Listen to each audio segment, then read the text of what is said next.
Muy buenas a todos, hoy vengo a explicaros unas buenas prácticas a la hora de programar. Durante la primera parte del vídeo voy a explicar buenas prácticas que utilizaremos en todos los lenguajes y durante la segunda parte simplemente explicaré cuáles son las buenas prácticas en Go, ya que en este canal, como veréis, programamos bastante en Go, aunque también en otros lenguajes. Como os comento siempre, he creado un post en el que voy a explicar exactamente lo mismo que en este vídeo en forma de texto y siempre lo lanzo antes que el vídeo. Así que si estáis interesados ya sabéis dónde tenéis que ir, porque son importantes las buenas prácticas durante la programación. Si llevas 1 o 2 años programando, probablemente pues, escribas código y si funciona, pues ahí lo dejas y ya está. Sin embargo, cuando trabajas a nivel profesional, lo que necesitas es que ese código funcione junto al código de tus compañeros. Esto en principio no tiene mucho problema porque tú dices, bueno, mi código es mi código y no lo va a tocar nadie, así que si lo hago mal es mi culpa. Pero eso implica 3 problemas. Número 1, si todo el mundo piensa así, tú no podrías leer el código de otras personas. Número 2, nadie va a poder leer tu código. Y te digo que esto va a pasar durante muchas veces porque siempre va a haber que corregir el código de otras personas cuando haya bugs.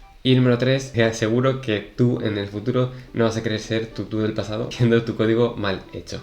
Una de las buenas prácticas, y para mí la principal, es que cuando programemos intentemos que el propio nombre de la variable o de la función describa exactamente lo que hace, que no pongamos nombres crípticos. Y esto por lo general incluye que la función sea lo más corta posible. Sí que es verdad que no hay un número mínimo ni máximo de líneas que pueda incluir una función, pero sin embargo os aseguro que cuanto más corta intentéis hacer la función, más legible será vuestro código. Recordaréis, hace poquitos vídeos enseñé que programé el snake en unas pocas líneas de código. Podría haberlo hecho en menos líneas de código, sin embargo quería que quedase más descriptivo. Y en este caso, por ejemplo, en lugar de hacer la función drawAim que dibujaba toda la pantalla, tanto la serpiente como la comida como el puntaje, simplemente lo dividí en 3 funciones para que el código quedase mucho más claro. Y tú sabes, si quieres modificar algún bug que hay en el dibujado de la serpiente, que tienes que ir a drawSnake y no ponerte a leer de nuevo desde el principio hasta el final en qué parte de drawGame tienes la función que dibuja a la serpiente. Y una segunda práctica que también os recomiendo bastante, sí que es verdad, cuando empiezas a programar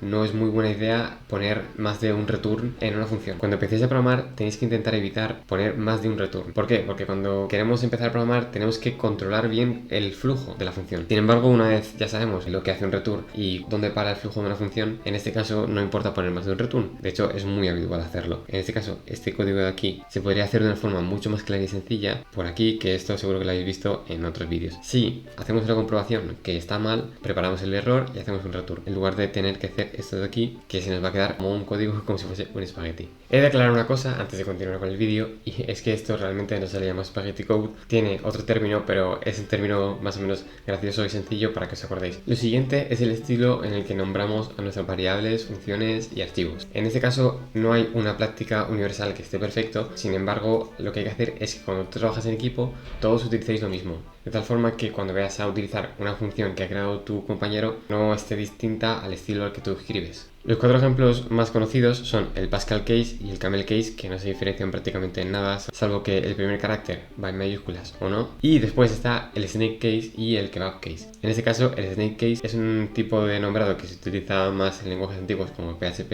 y C, pero sin embargo hay gente que todavía se utiliza y está bien también. Y por supuesto, el Kebab Case, que es separado los nombres por guiones, no se utiliza dentro del código. Y esto es porque cuando tú utilizas un guión dentro del código, el código interpretará que es un menos, porque el guión es el término que se utiliza para restar dentro de todos los lenguajes de programación. Por lo que el separar con guiones solo se utiliza en el nombrado de los ficheros. Y es que el equipo llega a la conclusión de que hay que separarlos con Kebab Case. Y por último, el último consejo que os voy a dar en global para todos los lenguajes de programación es utilizar el linter. Cada IDE y cada lenguaje de programación tendrá su forma de estilar el código, e incluso hay códigos que siempre se pueden estilar de varias formas, como es el caso de JavaScript, pero lo más recomendable es que cuando trabajas en equipo utilicéis un software que os idente con espacios o con tabulaciones, según qué decisión toméis, con puntos y comas o sin puntos y comas. Tú puedes ponerle las reglas que quieras al linter. Esto ayudará a que el código de todo el equipo se parezca entre sí y no haya errores. Y ahora vamos con las buenas prácticas en Go. En el caso de Go, la mayoría de cosas que tenemos que hacer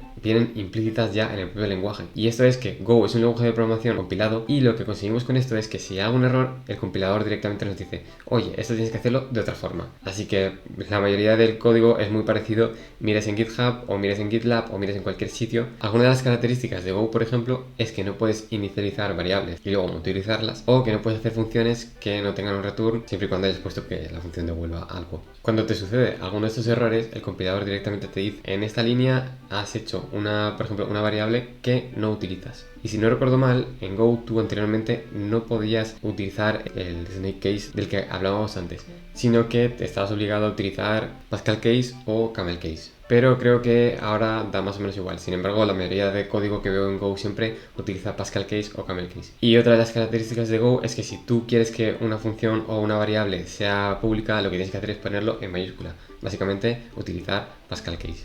Estas recomendaciones que os he dicho y unas tantas más las podéis encontrar aquí en este post que hicieron los propios desarrolladores de Go, que os lo encontréis aquí enlazado en mi blog. Pero ahora vamos más allá de lo que nos corrige el compilador. Vamos a ver buenas prácticas que tenemos que hacer cuando programamos y que estas cosas no las corrige el compilador. Que si estás programando algo que va a utilizar más gente, utilice los comentarios. Cuando tú pones un comentario encima de una función, lo que pasa es que otra persona cuando vaya a poner el ratón encima de la función, le aparecerá lo que tú has puesto de comentario. Y si tú dices, por ejemplo, esto puede retornar este error o este error, depende de cómo haya salido la función, le va a ayudar muchísimo a programar sin tener que meterse a tu código y leer tu código. Otra buena práctica es no utilizar nunca panic. Go es un lenguaje que no tiene excepciones, entonces no podemos terminar la ejecución del programa en cualquier parte del código porque no hay una excepción que podamos hacer un throw. Sin embargo, lo que sí que tiene es la función panic, que es muy similar a lo que hace un throw exception. Eso está bien cuando estamos programando algo para encontrar errores. Sin embargo, cuando tienes una aplicación en producción, no quieres que se detenga por un error. Lo normal es hacer un return del error y controlarlo según como quieras controlar ese error. Otra buena práctica relacionada con los errores es que nunca utilicéis la barra baja cuando estáis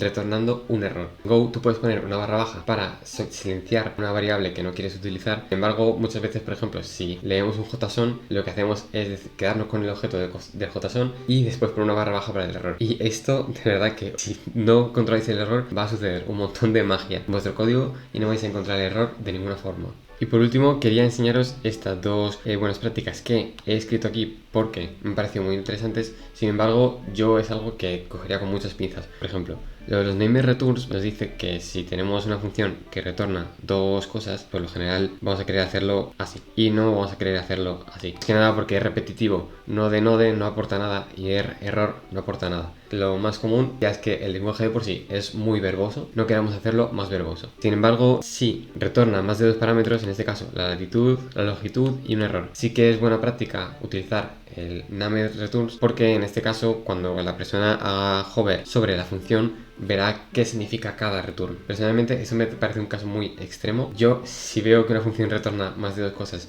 probablemente me preocupe porque a lo mejor hay que refactorizar el código. Sin embargo, pues aquí es una práctica que he leído y me parece muy interesante a tener en cuenta. Por otro lado, nos dicen también que tengamos las variables lo más cortas posibles. En este caso se refiere cuando estamos dentro de un ámbito que no va a leer nadie. Por ejemplo, si estás haciendo una función en la cual tienes que utilizar un índice, mejor que utilicemos la i a que utilicéis slice index. Sí que es verdad que en ese consejo nos dice que si es una variable que se va a utilizar fuera del ámbito, es decir, es una variable, por ejemplo, el nombre de un atributo de un struct, eso sí que ha de ser largo y descriptivo. Yo personalmente os diría que la función que hagáis pongáis un nombre a cada variable lo suficientemente descriptiva. Si es corto, si es largo, pero que sea descriptivo. Es muy importante para que en el futuro, cuando tengáis que venir a leer el código y arreglarlo, no os arrepintáis. Y por supuesto, aquí os dejo un enlace con más buenas prácticas donde os podéis empezar a leer si queréis ser mejores programadores y tener un código que entienda todo el mundo, pero son un montón y yo simplemente he querido destacar las más importantes. Eso es todo, espero que os hayan gustado todas estas buenas prácticas que os he comentado. Nos vemos en el vídeo de la semana que viene y chao.